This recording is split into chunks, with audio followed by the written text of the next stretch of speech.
Hello and welcome back to part 2 of the Staccato comparison series, where I'm going to talk head-to-head about the c4x and the P4. So both of these are off of the HD line. Both of them take Glock magazines. This one, the c4x, runs off of Glock 19 magazines, whereas your P4 runs off of your Glock 17 magazines, or your standard size Glock magazines. So yesterday I posted a video. I said I was going to do a follow-up after I went to the range and actually shot this. So I put about 220 rounds, 230 rounds through this today. And what I'll say is I really liked it. It did everything I wanted it to do and everything that I could reasonably expect it to do based off of its size. It has about a 3.6 inch barrel, so we're not talking about a full-on super accurate competition pistol. It was very accurate. I didn't have any problems making hits. All the way out to about 45 yards on stuff about the size of a clay pigeon. So, and I say I didn't have any problems. I mean, I didn't have any massive problems doing it. I was able to do it, and I was able to do it repeatedly, not always on the first shot, and that's most likely due to my error. Some of the stuff that I did want to talk about and do the compare and contrast is on your c4x. They advertise this as this is an aluminum frame steel slide. Whereas on your HDP4, substantially heavier, but it is a steel frame on a steel slide. Now, when I say they advertise, I mean the guy at the gun store. This feels very heavy if it were just an aluminum slide, and I'm going to be honest, I haven't really done a whole lot more research on my own, other than like asking ChatGPT, and it says that it is in fact an aluminum slide, so I'm just going to go ahead and take the word for it. Now, some of the things that I do want to point out that are kind of different is something this size. They do recommend when you get it from Staccato and it comes with the little target, they shoot it with 136 grain. Today I ran 124 grain out of it. Just the Winchester or whatever they were doing with 4th of July. I was in the American flag looking box and I didn't have any issues. Now again, I only put 200 rounds through it. And for what these costs, had I had a malfunction at the 200 round mark, I think I would have been pretty upset. Like I said, this one, I put about 1,000 rounds through it a little over a month ago, and I didn't have any hiccups or hangups.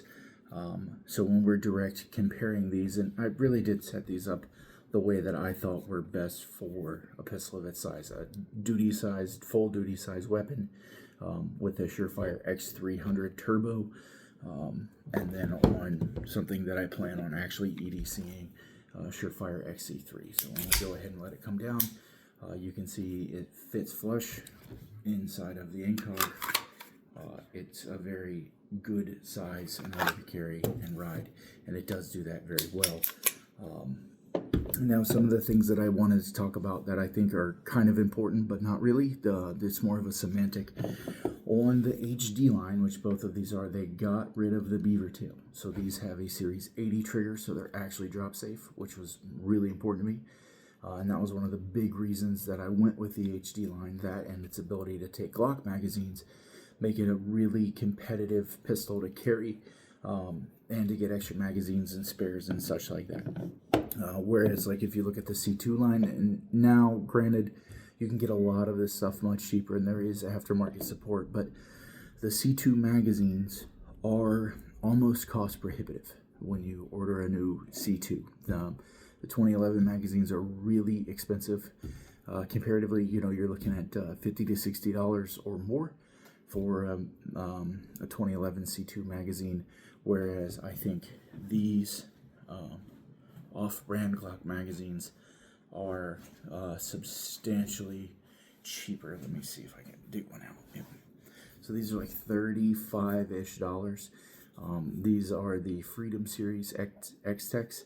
Now, what I do want to point out, if you're going to get stuff like this, these are great for training because they're cheap and you can kind of beat them up. You don't really need to do too much. But this was a brand new magazine this morning, and if you see, it already has a little piece that chipped off. Now, these do have a lifetime warranty, so when it does fail or cause a failure to feed, I will be sending it back. And then you can see on this one, it's just really worn. It looks like they got a little eaten right there. Now, they are pretty standard. Nothing on them actually broke. today, but they're not having the best of times. And you can see, like, I'm not super kind to my stuff either. Like, there's dirt in there and everything else, and these are those Winchester and the ammunition that I was talking about. Now, your Staccatos do come with your steel Glock magazines, and they're super nice. I really like them a lot. And when you step up to your C4X, I don't know if the preferred has them, but it came with 4 instead of the 2 that came with the HDP4. And again, I'm running an ANCOG on the HDP4 as well. And another thing that I really think is important to talk about is depending on what you're wearing. So this is what I carry every single day. And then because it's a lot smaller of a pistol, I actually put the smallest extender on here. You can see it right there. In order to make it not, I don't need it to push as far into my body because it's a substantially smaller pistol. And I don't need to do that in order to make it not print. However, on this, because of the size of the pistol, I had to put a much larger wedge in order to make it not print and stick back. And I really am not a huge fan of that. I think this was a phenomenal pistol to carry, but I don't like carrying something that large appendix inside the waistband. Now, it's definitely doable. I've been doing it for years. This is actually a Glock 19 with a Surefire X300. So if you decide that you can't get it or whatever, kind of like the case was when I bought mine, they were sold out.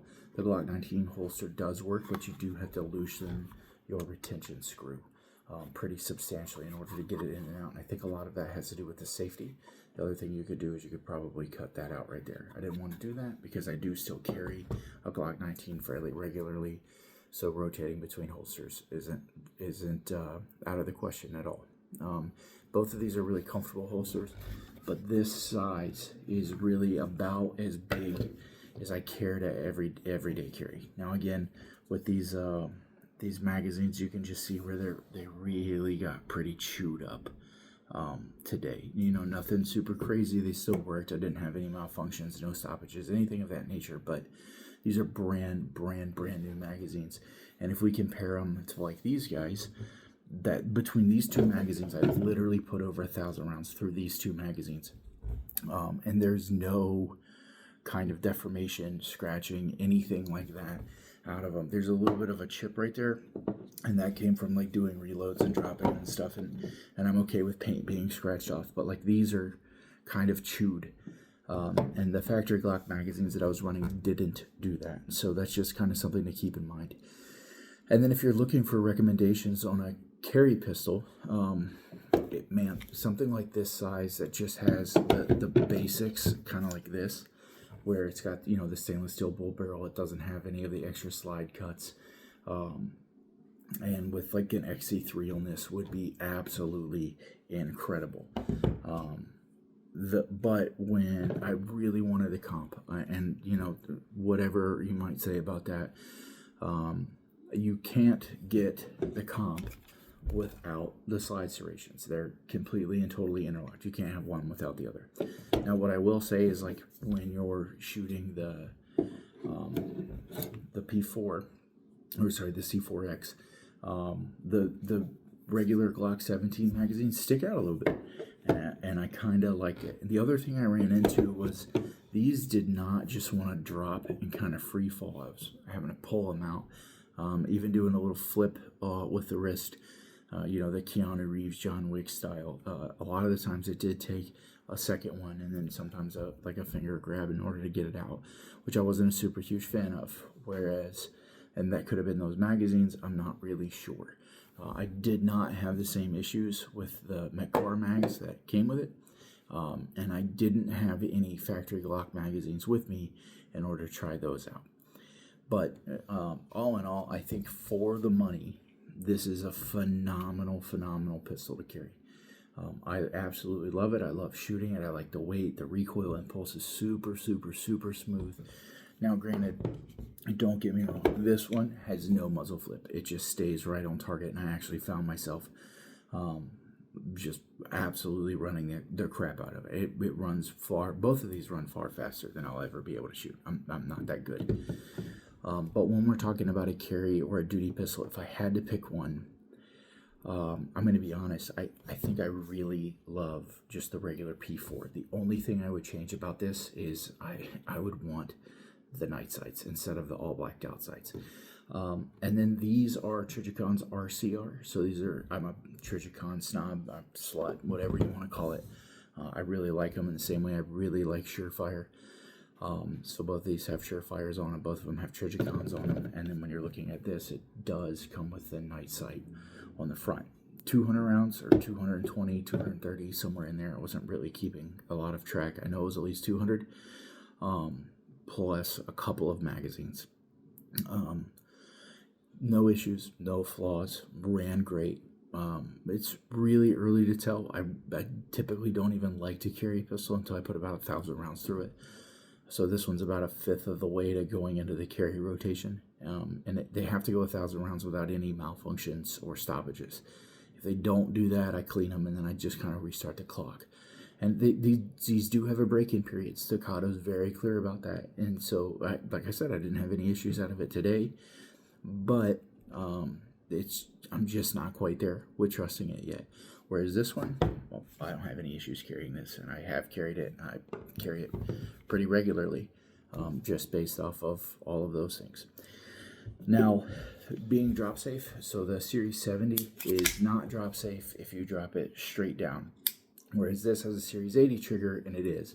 Now, if you're a purist or you're a 2011 guy, 1911 guy, you'll know that the Series 70 trigger is much, much, much better than the Series 80 trigger. And that's true. I mean, these triggers are fine. They're leaps and bounds above what's in my Glock.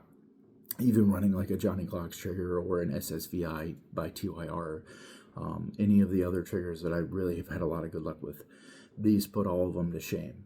But comparing it to a Series 70 trigger and like the C2, there's a huge difference between the two of them. And I say huge. The C2 trigger is right 3.5 pounds. This is right at 4.5. I think it's an awesome carry trigger. And really, when you look at these two pistols, they're completely redesigned to be a concealed carry or a duty weapon. They're not ultralight triggers. They're not super fast race guns. They're really made to be ultra reliable and be that replacement or be that stand-in for a duty weapon or a carry pistol and not a competition gun. And I think they hit the mark really well on the things that I would want out of a carry pistol. I mean, the texture on the grip, super, super, super aggressive. I absolutely love it. Didn't have any issues running the 124s. Didn't put a whole lot of 115s through it. I think I put 3 or 4 magazines of 115 through it. It ate it. Didn't give me any issues. But even talking to the guys at the gun store and reading the instruction manual, really heavier is better. I think these would really shine with like your 147s. Staccato shoots the 136s through them when they give them to you. So that's definitely something to keep in mind when you're looking at them. And then, yeah.